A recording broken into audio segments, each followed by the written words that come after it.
হেরে গেছে। আবার সে তৃতীয়বারের জন্য সে প্রস্তুত নিচ্ছে যিশুকে কিভাবে আবার তাকে পরীক্ষায় ফেলা যায়, কিভাবে তাকে হারানো যায়, ধর্মের দিক থেকে কিভাবে, সেই ধর্মশাস্ত্রের দিকে কিভাবে তাকে হারানো যায়।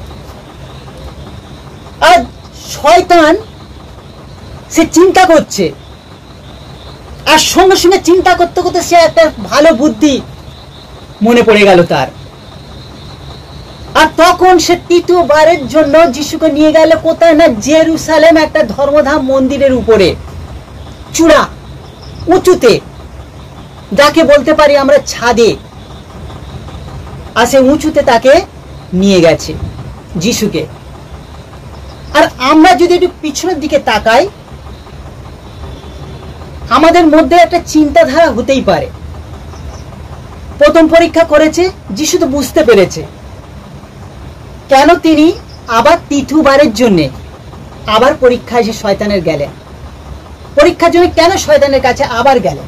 কিন্তু বুঝতে পেরেছে শয়তান তাকে বারবার তার ফাঁদে ফেলার চেষ্টা করছে, তাকে মারার চেষ্টা করছে।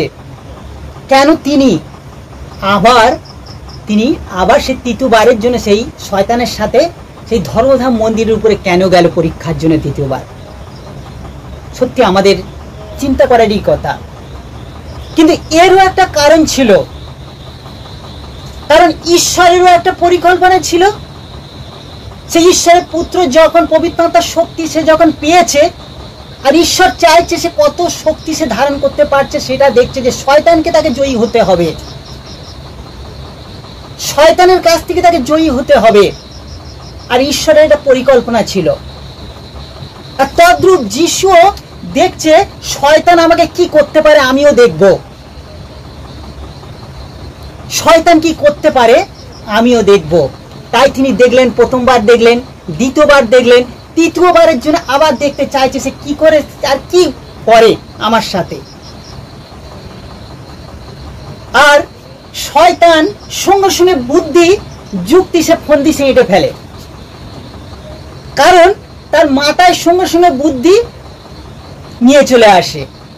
আর সঙ্গে সঙ্গে সে কি করছে, তাকে নিয়ে গেল সেই ধর্মধাম চূড়ার উপরে, উঁচু বিল্ডিং এর মাথায়তে, যেখানে উপাসনা হয় সেই চার্চের উপরে।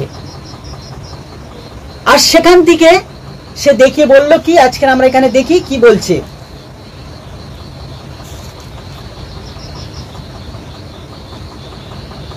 আর সে তাহাকে জেরুসালেমে লইয়া গেল ও ধর্মধামের চূড়ার উপরে দাঁড় করাইল এবং তাহাকে কইল, তুমি যদি ঈশ্বরের পুত্র হও তবে এই স্থান হইতে নিচে পড়ো। কারণ তুমি যদি ঈশ্বরের পুত্র হও, দেখুন শয়তান কিভাবে তাকে মানে নিচে নামানোর চেষ্টা করছে, কিভাবে নিচে নামানোর তাকে চেষ্টা করছে। এমন ভাবে সে কথাটা বলছে যাতে প্রভু যিশু কি করে না জোর করে এসে যাতে সে ঝাঁপ দিয়ে দেখাবে আমি ঈশ্বরের পুত্র বলে। কারণ শয়তানের এরকম একটা চিন্তাধারা ছিল যে আমি এরকম একটা কথা বলবো আর সে রেগে টেগে গিয়ে সে সঙ্গে সঙ্গে ঝাঁপ দিয়ে পড়বে আমার কথায়, সে ঈশ্বরের পুত্র বলে মানুষকে সে দেখাবে। শয়তান এটা চিন্তাধারা করছিলেন, এটা চিন্তা ভাবনা করছিলেন শয়তান।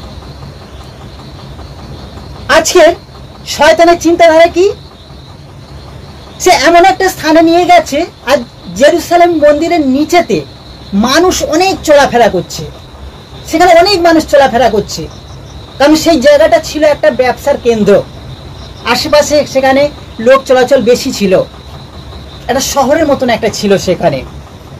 আর সেই জনগণকে দেখিয়ে, আর সেখানে শয়তান কি বলছে যিশুকে, এই যে নিচে যত দেখছো, যত মানুষজন আছে, এদের সামনে তুমি তো ঈশ্বরের পুত্র, তুমি এখান থেকে ঝাঁপ দিয়ে পড়ো।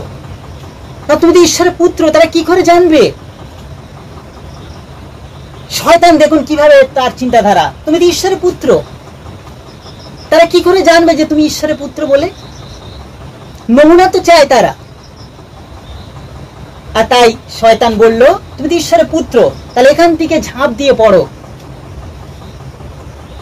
আর যিশু নীরবে শুনছেন, নীরবে শুনছেন সে কি বলছে, আর সে নীরবে শুনছেন। আর তিনি শয়তানের কথায় তিনি গেলেন না, শয়তানের সেই ফাঁদে তিনি পা দিলেন না, কারণ তিনি হচ্ছেন ঈশ্বরের সেই পুত্র, কারণ সে ঈশ্বরের অবাধ্য সে হতে কখনো চায় না। ঈশ্বরের কাছে সে প্রার্থনা করেছিলেন, আর ঈশ্বর তাকে নমুনা বলে দিয়েছিলেন কি করতে হবে আর কি করতে হবে না।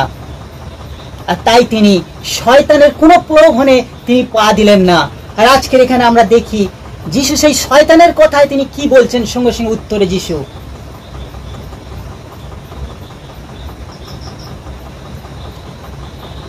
যিশু উত্তর করিয়া তাকে কইলেন, লেখা আছে, তোমার ঈশ্বর প্রভুকেই প্রণাম করিবে। আজকে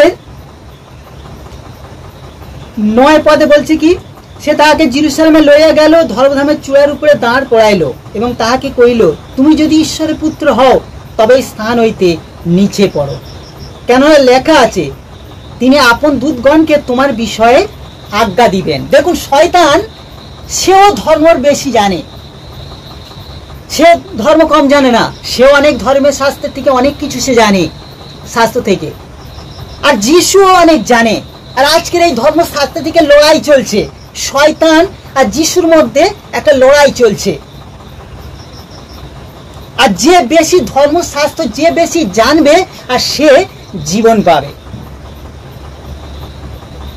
আর আজকের এখানে আমরা দেখতে পাচ্ছি কি, তিনি এটাই বলছে, কেননা লেখা আছে, তিনি আপন দূতগণকে তোমার বিষয়ে আজ্ঞা দিবেন, তাহারা তোমাকে রক্ষা করেন, আর তাহারা তোমাকে হস্তে করিয়া তুলিয়া লইবেন। কোথায় আছে না, ঈশ্বরের সেই জীবন্ত বাক্যর দিকে। সেই জীবন্ত বাক্যই রয়েছে, স্বর্গদূত তোমাকে হস্তে করিয়া হাতে করে লুপে নেবে। তোমার পাথর আছে নিচে, যে পাথর আছে তাতে তোমার পা লাগবে না। আজকের আমরা যদি দেখি যে যিশু আমাদের কিভাবে, শয়তান দেখে আমাদের কিভাবে সেই শাস্ত্র বাক্যর দিকে তিনি বললেন, সেই ধর্মের একটা বইয়ের বিষয় থেকে কিভাবে তিনি তুলে ধরলেন।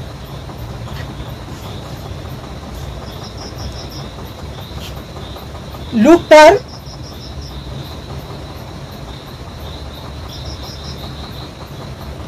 আজকে দেখি আরো লেখা আছে, তারা তোমাকে তাদের হাতে করে তুলে ধরবে, যেন তোমার পায়ে পাথরে আঘাত না লাগে। আজকে যদি আমরা এটা দিই গীত সংগীতায় যদি আমরা দেখি, আর সেখানে লেখা আছে 91-12 পদে লেখা আছে, 91 অধ্যায় 12 পদটা যদি আমরা দেখি, গীত সংগীতা 91-12 পদটা যদি আমরা দেখি, আর সেখানে আমরা দেখব এই বিষয়গুলো লেখা আছে। আর শয়তান এইখান থেকে তুলে নিয়ে গিয়ে যিশুকে বলছে, শাস্ত্রে তো লেখা আছে, শাস্ত্রে লেখা আছে।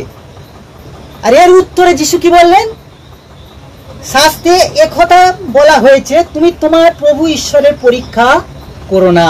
শাস্ত্রে আবার লেখাও আছে, তুমি ঈশ্বর প্রভুর পরীক্ষা করো না। আজকের এখানে দ্বিতীয় বিবরণ যদি আমরা 6-16 পদে দেখি, আর সেইখান থেকে যিশু তুলে নিলেন এই কথাটা, আর তুলে নিয়ে সঙ্গে সঙ্গে শয়তানকে বললেন, তুমি তোমার ঈশ্বর প্রভুকে পরীক্ষা করো না। সত্যি তাই, যিশু যে বিষয়গুলো বলেছেন, আর সে গুরুত্বপূর্ণ কথা তিনি বলেছেন। ঈশ্বরের পরীক্ষা আমরা কখনো করতে পারি না, তার কোনো আমরা নখের যোগ্য নই, তার চুলের যোগ্য নই আমরা। কারণ ঈশ্বরকে আমরা ব্যাখ্যা দিয়ে শেষ করতে পারবো না। তিনি কত মহান, তাকে আমরা শেষ করতে পারবো না, তার সেই রচনা করে তাকে আমরা শেষ করতে পারবো না। আর তাই যিশু স্পষ্ট ভাষায় বললেন, তুমি তোমার ঈশ্বর প্রভুকে পরীক্ষা করো না। আর শাস্ত্রে সেই বাক্যে লেখা আছে, আর সেখানে বলছে দ্বিতীয় বিবরণে 6-16 পদে বলছে, তুমি তোমার ঈশ্বর প্রভুকে পরীক্ষা করো না। আর তারপরে যিশু কি করলেন, শয়তানকে ধমক দিলেন, তোমার সকল শয়তানি নিয়ে তুমি দূর হও আমার কাছ থেকে। আর যিশু যদি ধমক যদি না দিতেন, শয়তান আরো তাকে প্রলোভনে ফেলতেন, আরো কত যে তাকে পরীক্ষা দিতে হতো আমরা ভেবে পারতাম না।